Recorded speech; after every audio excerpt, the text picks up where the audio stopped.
Let me let's close with 5 basic principles of economic growth. One is the rule of law, especially individual equality before the law. If you don't have individual equality before the law, it's very hard for entrepreneurs to establish businesses that threaten existing way of doing things. It also involves property rights. Now, next to monetary policy, there's no more boring subject than property rights. If you're ever on an airplane and coach in the middle seat and you want a little bit of elbow room, there are 2 subjects to bring up that will guarantee you get elbow room. One is property rights, the other is monetary policy. And on property rights, we take it for granted in this country that if you buy a house here, you can use a bank in California, Canada, Vermont, Thailand to finance it. In most countries around the world, they don't have those basic kind of broad-based property rights. And remember, in this country, the biggest source of financing for new businesses is not banks, it's not Wall Street, it's not venture capitalists, it is mortgages. Right now, in bad odor right now, but people taking second mortgages, increasing their first mortgage to get the money to help start up a new business.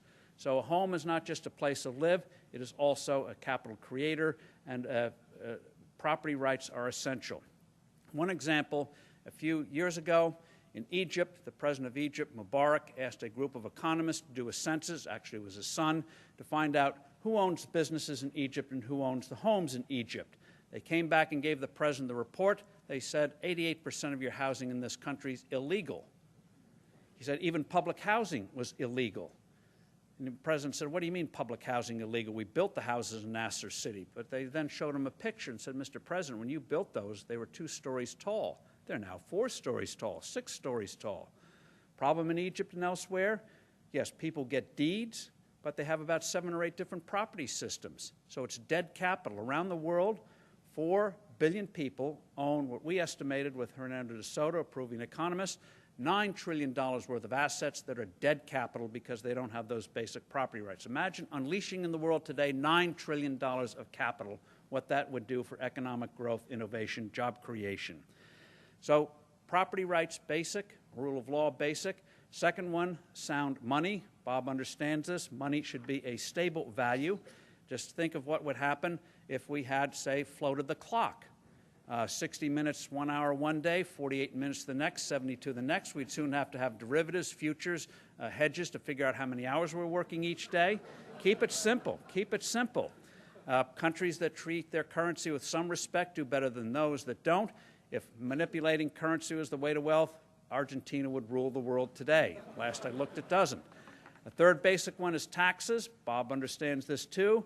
Taxes just don't raise revenue for the government. They're also a price and a burden. The tax you pay on income, price you pay for working, tax on profits, price for success, tax on capital gains, the price you pay for taking risks that work out. And the proposition is a very simple one. When you lower the price of good things like productive work, risk-taking success, you get more of them. Again, countries that have more benign tax burdens do better than those that don't. Very, very simple. Fourth one, removing impediments to starting a business. This, of course, gets to the first principle in the rule of law. In this country, it's very easy to set up a business, not to succeed in one. You can do it in a few days.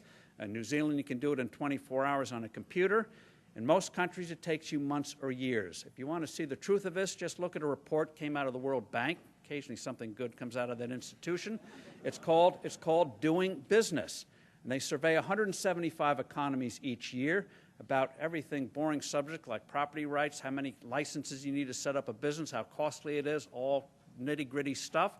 No surprise, those that make it most difficult to set up legal businesses lag those that make it easy to set up legal businesses. After all, if you're an illegal business, and that being in most countries it's the only way you can survive, it puts a cap on how much you can grow. Because if you grow, suddenly you come to the attention of the authorities and you have a whole, bribes become insurmountable.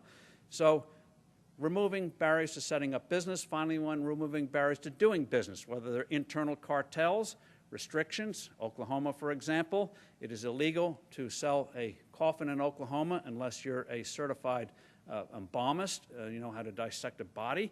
What that has to do with selling a piece of lumber or whatever you put a body in, I don't know, but so no surprise, it costs several $1,000s more than a neighboring state where you're allowed more competition. So internal cartels and, of course, trade barriers, whether it's manipulating exchange rates, whether it's tariffs or so-called regulations. Yes, we do need regulations. James Madison was right. If we were angels, we would not need government. But sometimes they're designed to keep competitors out rather than simply to ensure the health and safety of the public. So entrepreneurial capitalism, perfect? No, but human nature is not perfect.